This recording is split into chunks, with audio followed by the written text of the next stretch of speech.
넘겨진 예수 그리스도라는 제목으로 말씀을 나눠보도록 하겠습니다. 예수님이 넘겨졌다라는 표현들을 마가복음 14장부터 자주 나오거든요. 마가복음 14장 10절로 가보면 12 중에 하나인 가룟 유다가 예수를 무엇하려고 말하고 있죠? 넘겨주려고 대제사장들에게 갔다. 그래서 대제사장들이 듣고 기뻐하여 뭘 주기로 약속합니까? 돈을 주기로 약속했죠. 그래서 유다가 이때부터 예수를 어떻게 넘겨줄까 그 기회를 찾더라 이야기하고 있어요. 이제 예수님이라는 존재가 대제사장들에게 넘겨가야 될 상황이 된 거예요. 뭘 받고요? 돈을 받고. 자신이 기대했던 예수, 자신이 기대했던 신앙생활이 깨어져 버리니까 예수를 넘겨주잖아요. 유다를 자세히 들여다보면 유다는 돈을 사랑한 사람이었잖아요. 성경이 그걸 이야기하고 있어요. 예수를 따라가는 것은 곧 돈과 같이 연결이 되었던 것 같아요. 그러니까 어떻게 해요? 예수는 잃어도 무엇은 잃으면 안 돼요? 돈은 잃으면 안 되잖아요. 그래서 예수를 넘겨줘 버려요. 3년 반 동안 가르침을 받았는데 그 예수 그리스도가 나에게 아무것도 해준 것이 없다라는 생각이 드니까 나의 가난의 문제, 나의 인생의 문제를 해결해 줄 수 없다라는 생각이 드니까 나를 해결해 줄 수 있는 것을 붙잡는 거예요. 그게 돈이잖아요. 여러분 이 시대에도 얼마든지 우리의 삶이 가룟 유다와 같은 삶으로 살아갈 수 있어요. 예수가 나한테 뭘 해줬을까? 그러니까 내가 기대했던 것을 채워주지 못할 때 사람들은 어떻게 해요? 실망하고 또 더 나아가서는 내 기대를 채워주는 대상을 찾아가는 것을 보게 돼요. 믿음이라고 했는데 정작 인생에 문제가 생겨나니까 내가 예수를 믿는 것이 아니라 내가 다른 걸 추구하고 있었구나 라는 게 드러나요. 그래서 여러분 우리의 삶도 보면 돈이 있을 때하고요 돈이 없을 때를 보면 알아요. 돈이 있을 때 이 돈을 어떻게 쓰냐를 보면 알아요. 그리고 이 돈이 나에게 어떤 기대를 주고 있는지를 보면 알아요. 돈이 없을 때도 보면 그대로 나타나요. 돈이 없을 때도 누구를 찾고 있는지, 누구를 의지하는지를 보면 알 수 있죠. 이걸 좀 돈이라는 주제를 다르게 바꿔서 이제 건강이라는 것도 보면 알 수 있죠. 건강할 때하고 건강하지 않을 때. 건강할 때 내 주는 육체를 가지고 어떻게 해요? 그냥 나의 욕구를 채워주는데 다 내 몸을 쓰는 사람. 늘 놀러 다니고 늘 그냥 내 육체의 욕구를 채워주는 사람들이 있어요. 그리고 어떤 사람들은 몸이 이제 아픈데 아프면 더 겸손해지고 주님을 찾아야 되는데 아파도 주님을 못 찾는 사람들이 있어요. 그러니까 아파 보면 알고요. 또 건강해 보면 알아요. 이 사람이 무엇을 붙잡고 사는지. 근데 우리가 아플 때 나를 지으신 이가 하나님이시고 이 아픔을 고쳐주실 수 있는 이가 하나님밖에 없다라는 건 이제 믿음이 있다라는 거잖아요. 그죠? 하나님이 거기서부터 일하세요. 우리가 아픔을 허락하시면서 하나님 보시고자 하는 것은 뭐냐면 믿음이 있냐라는 거예요.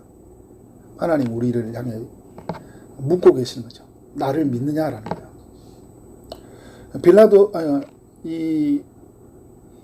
이제 유다는 주를 향한 믿음이 없는 거잖아요.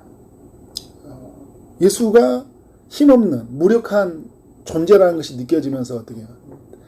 이 돈을 줄 수 있는 대상들을 믿는 거예요. 결국 이제 유다는 다 무너져 버렸죠. 예수님은 유다가 돌아오기를 바랬어요. 유다와 많이 알아들을 수 있는 대화를 주고받았어요. 공개적으로 유다야 하면서 책망하지 아니하시고 예수님과 유다만이 알 수 있는 언어로 그를 설득하려고 해요. 유다가 마음을 돌이키지 않아요. 돌아올 때까지 기다렸지만 돌아오지 않았고, 무너졌지만 예수님께 도와달라고 구하지 않아요. 무너졌을 때도 끝까지 예수님을 붙들지 않는 그런 모습을 보여주고 있죠. 유다가 넘겨줘요. 이 시대에 여러분, 물질 만능주의, 황금 만능주의가 우리 신앙을 어떻게 해요? 저버리게 만들잖아요. 우리가 믿는 예수를요, 넘겨줘 버려요. 넘겨줘 버린다라는 거죠. 예수님이 이제 누구에게 넘겨집니까? 유대 지도자들한테 넘겨져요. 유대 지도자들은 예수님을 재판해서 죄를 찾으려고 했는데 죄를 찾지 못하니까 다른 성경과 같이 연결해 보는 거예요. 죄를 찾지 못하니까 이 죄를 이제 누구에게 넘겨줍니까? 이 예수를 빌라도에게 넘겨줘요. 그러니까 예수님은 유다는 대제사장에게 넘겨주고 대제사장들은 빌라도에게 넘겨줘요. 그래서 여러분 15장 1절 오늘 읽었던 말씀이죠. 새벽에 대제사장들이 즉시 장로들과 서기관들 온 공회와 더불어 의논하고 예수를 결박하여 끌고 가서 빌라도에게 넘겨줬다 이야기를 하고 있어요. 왜 대제사장들은, 왜 유대 지도자들은 예수를 결박해서 빌라도에게 넘겨주었냐라는 거예요.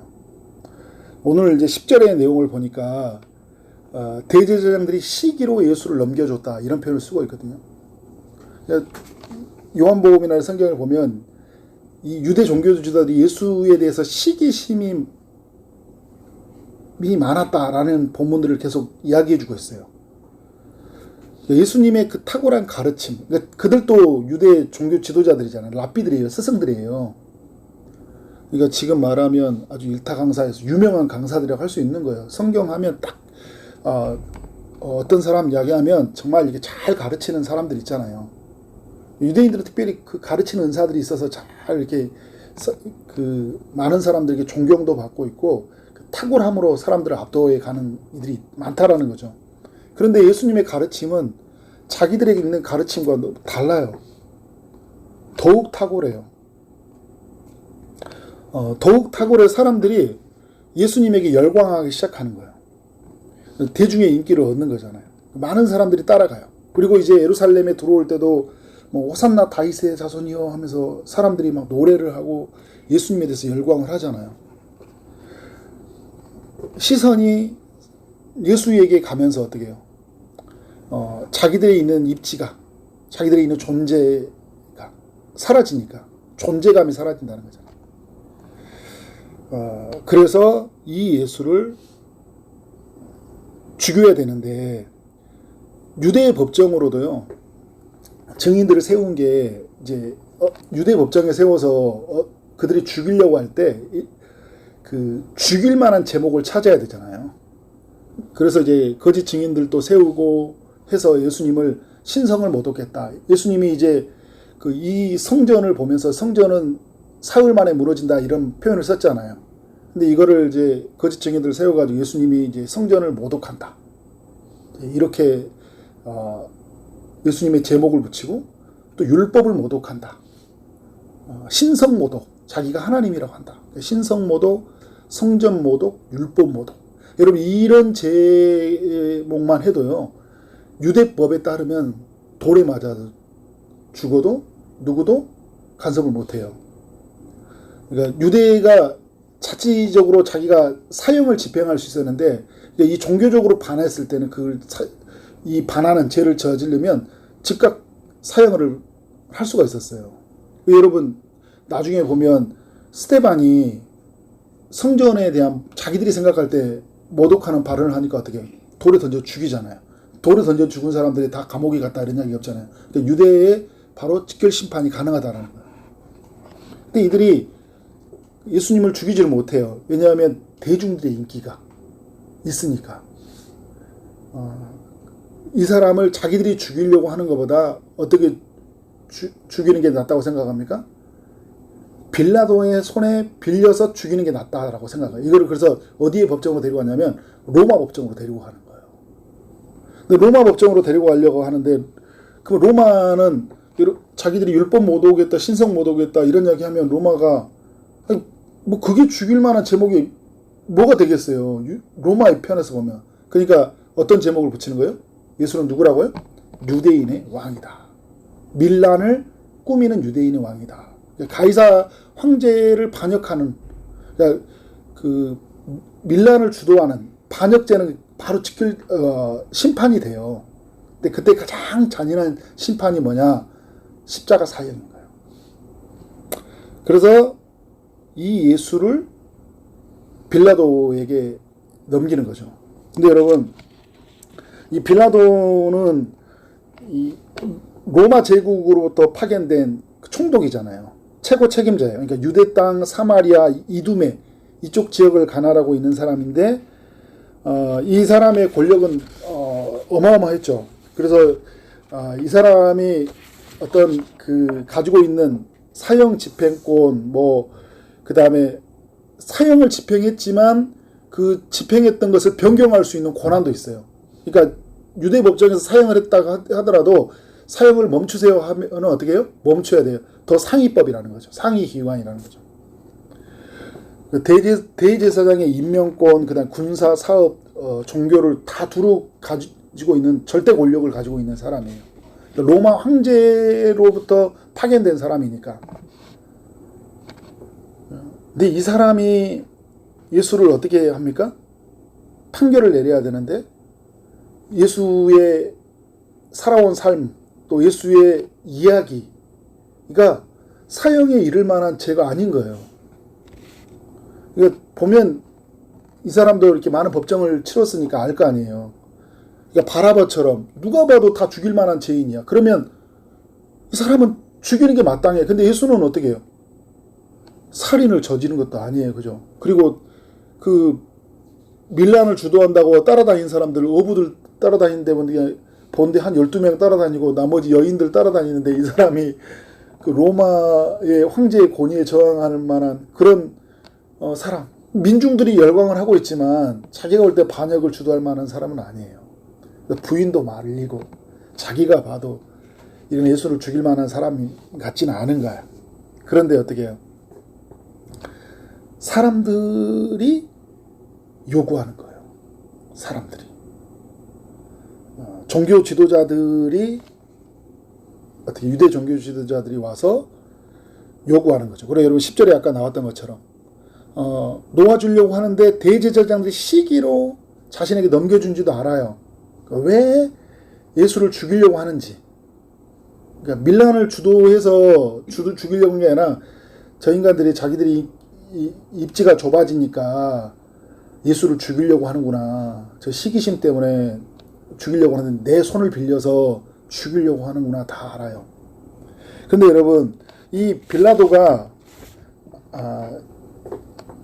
이 사람이 얼마든지 반대할 수도 있었지만 이때 이 자기가 지금 있는 그 당시에 세워져 있던 이 빌라도의 그 입지가 상당히 어려운 시기였어요. 그러니까 이 빌라도는 그 역사학자 요세푸스나 이런 사람들 기록에 의하면 악한 사람이에요.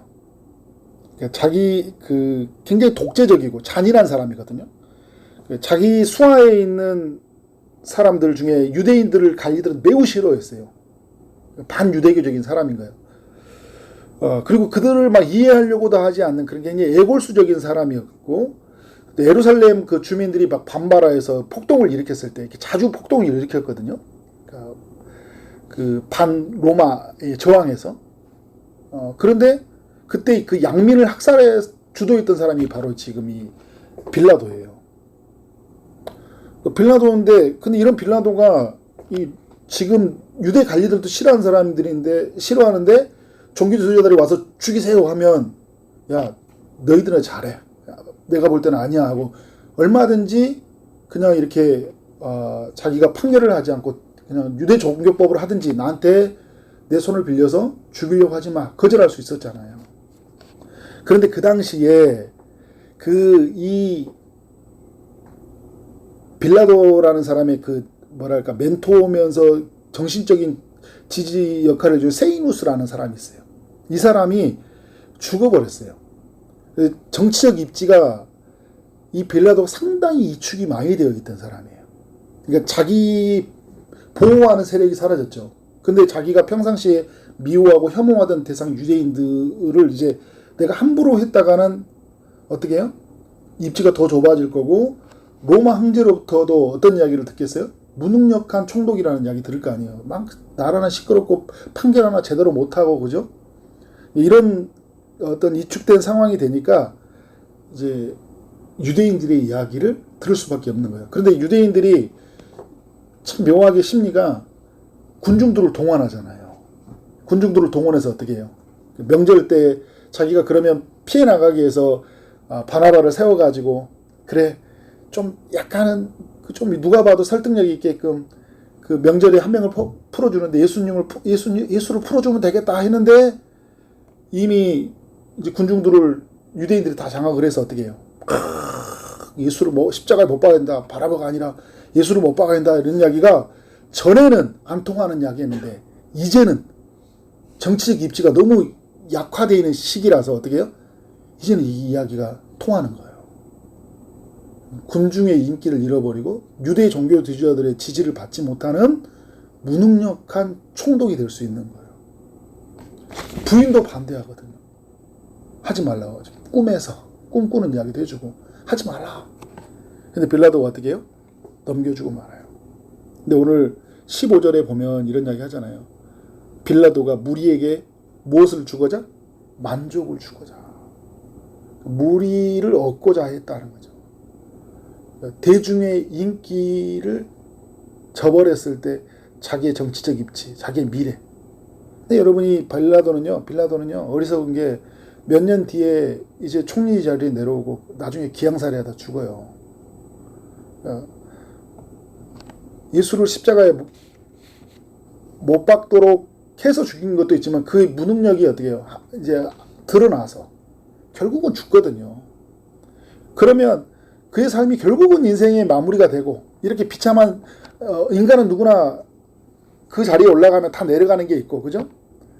권력이라는 게 영원하지 않잖아요. 그러면 좀 더 의미 있게, 좀 더 정직하게 그렇게 판결을 내렸으면 존경받고 그랬을 텐데, 어떻게 해요? 이 사람은 이때 예수를 십자가에 죽이라는 판결을 한 게 때문에 어떻게 해요? 지금도 우리는 빌라도 이야기를 하죠, 그죠? 일주일에 한 2번씩은 하는 것 같아요. 제가 주일날 1부하고 2부에 그때 드리거든요. 전능하사 첫째를 지으신, 그죠? 그래서 우리 그 빌라도라는 이야기가 끊임없이 우리가 언급이 되잖아요. 결국 빌라도는 그 대중의 인기를 얻어야 되고, 그리고 자기의 총리 자리에 대한 안위에 대한 두려움, 이런 모든 것들이 어떻게 해요? 결국은 잘못된 판결을 하고 만들었다. 그리고 여러분 15절의 말씀에서 무리에게 만족을 주고자 하여 바라바는 놓아주고 예수는 채찍질하고 십자가에 못 박히게 어떻게 했다고요? 넘겨주니라. 여기서 넘겨주니라 이야기하고 있죠. 그러니까 예수님이 보면 가룟 유다가 대제사장에게 넘겨줬고, 대제사장들은 시기심으로 누구에게 넘겨줘요? 빌라도에게 넘겨줬고, 빌라도는 어디에 넘겨줍니까? 십자가 사형틀에 예수를 넘겨준 거예요.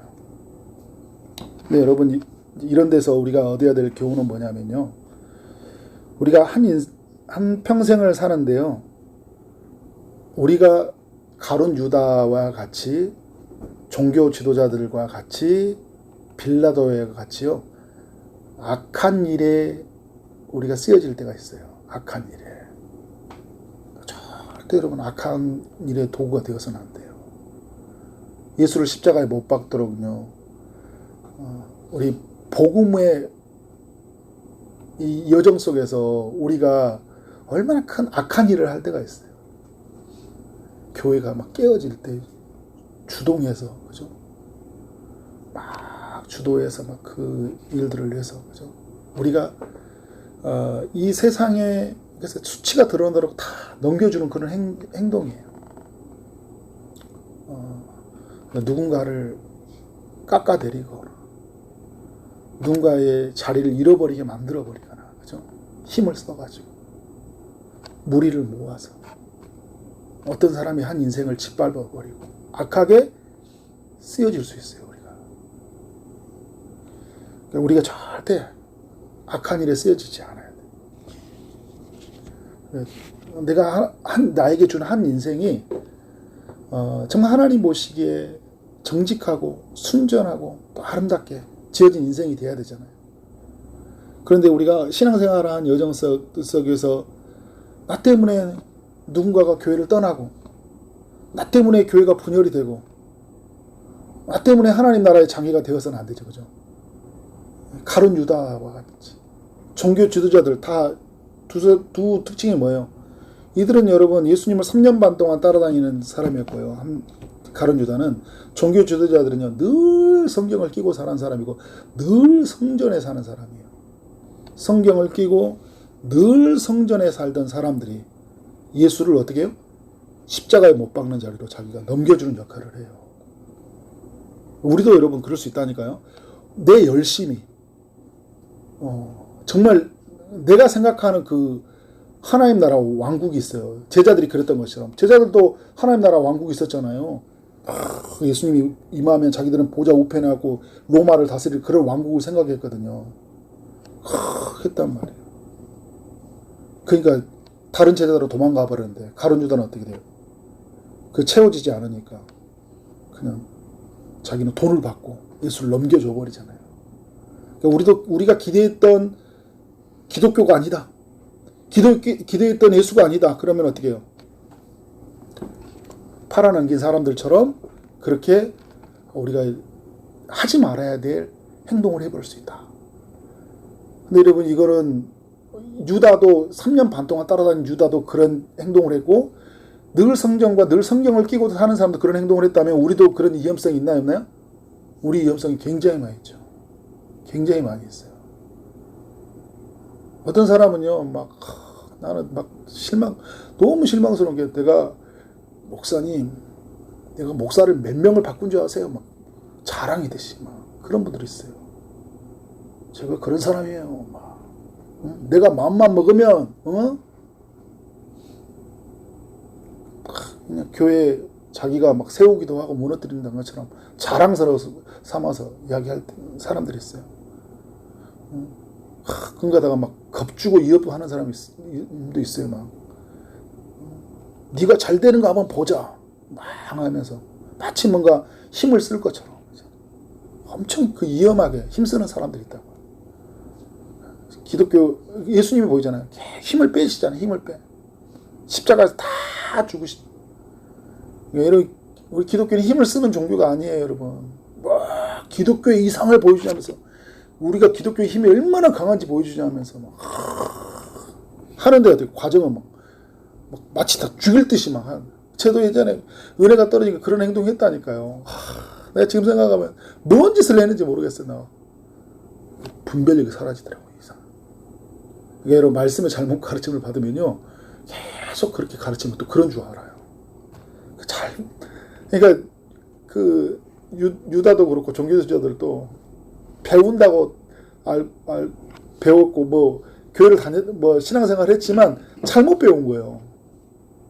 잘못된 잘못된 열심이 엄청난 아픔들을 가져다 줍니다. 근데 여러분 놀라운 게 뭔지 아세요? 예수님이요 넘겨지셨는데요. 사도행전으로 가볼래요? 사도행전 성경으로 2장 한번 보겠습니다. 사도행전 2장 한번 펴보세요.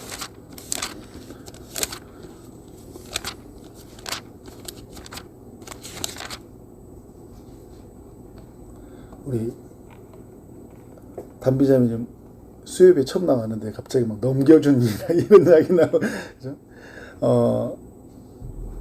사도행전 2장 23절에 보면요.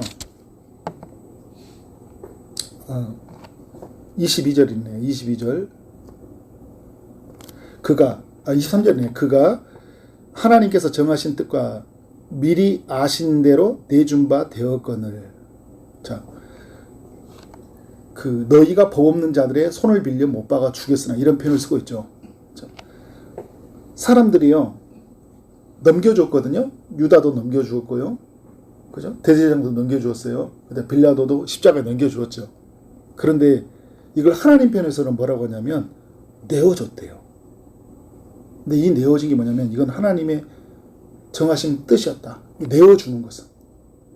그러니까 하나님이 악을 행하도록 악을 만드는 조성자는 아니에요. 근데 악이 있을 줄 아셨다라는 거예요. 그래서 구약은 여러분 그 예수님이 십자가 죽는 고난의 이야기를 예언해 주고 있잖아요. 그리고 가룟 유다의 이야기도 시편에서도 그렇고 다른 성경에서도 가룟 유다의 배신이 있다는 이야기도 나와요. 그런데 여러분 그래서 하나님은 뭐라고 하냐면 이거를 하나님은 내어줬대요.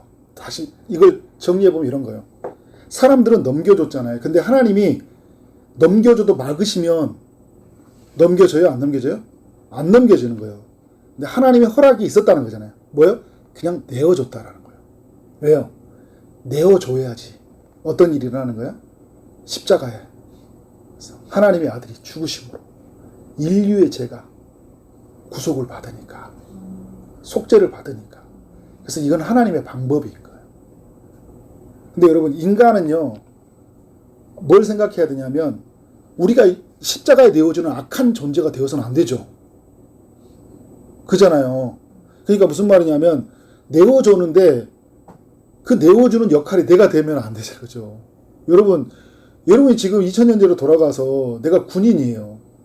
근데 로마 군인이 돼가지고 예수님의 창에 찔리는 사람으로 역할로 내가 군인이니까 어떻게 해요? 예전에 우리 막 5.18 민주항쟁 이럴 때 보면 막 총 쏘고 할 때 막 명령에 따라 죽일 사람이 있었잖아요. 그때도 군인들이 명령에 따라 죽였겠지만 내가 그런 역할을 하면 안 되잖아요. 그죠? 근데 여러분 하나님 편에서 뭐예요? 내어준 거예요. 인류를 구원하시기에는 하나님의 방법이었기 때문에. 그래서 하나님은 악을 선으로 바꾸신 거예요. 근데 우리가 살아가면서 악의 도구가 되어서는 안 되는 거야. 하나님은 악을 선으로 바꿔요. 왜냐면 하나님은 자신의 뜻을 이루시기 위해서 어떻게 다 바꾸셔요. 근데 인간은 어떻게 해요? 그 악의 도구가 되어지지 않아야 되도록 우리가 늘 깨어 있는 것이 중요하죠. 근데 하나님이 어떻게 하시냐?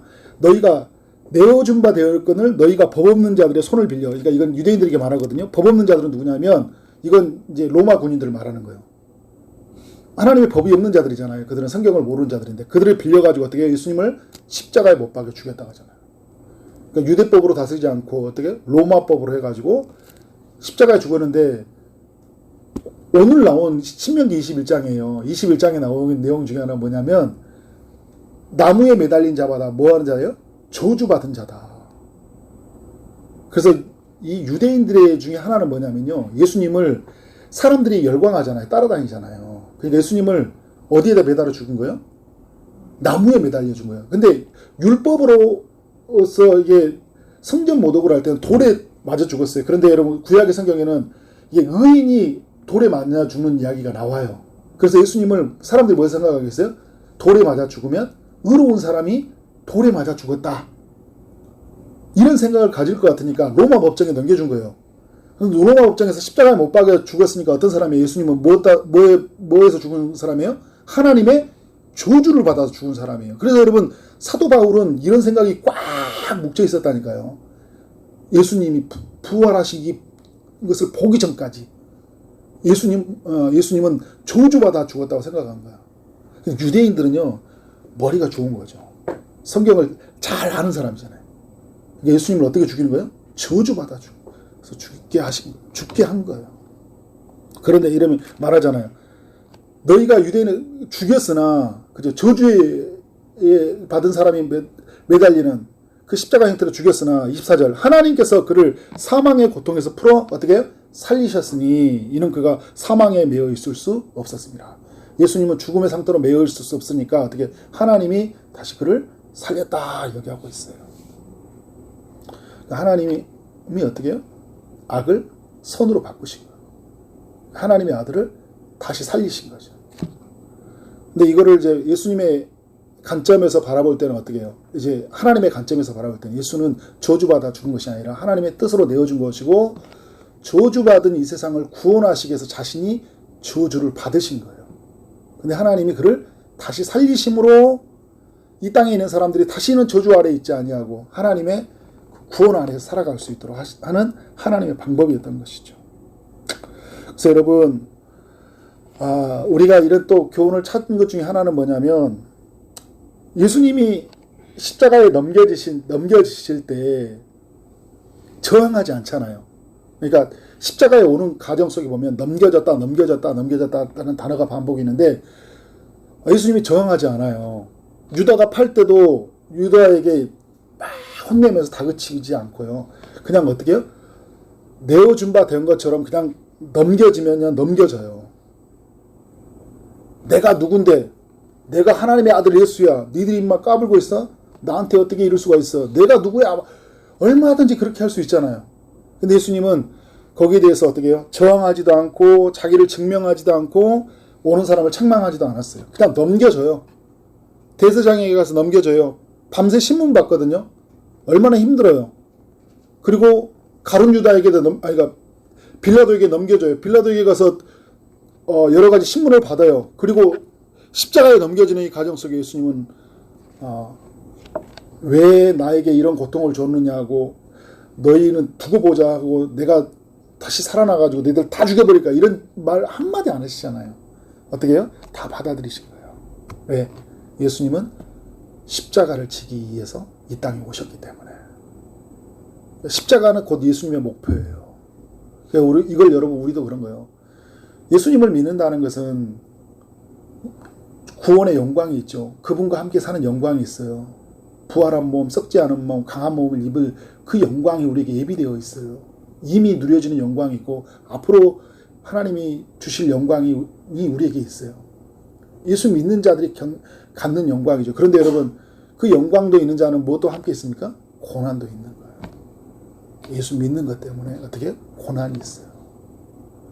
근데 고난이 있다는 걸 알면, 내가 예수 믿는 때 사람들이 시기가 있고, 나를 예수님이 말했던 것처럼 거짓 증언자들을 세워서 나를 억울한 사람으로 만드는 이야기도 있잖아요. 그죠? 십자가에 매달려서 육체에 아픈 이야기가 있습니까? 없습니까?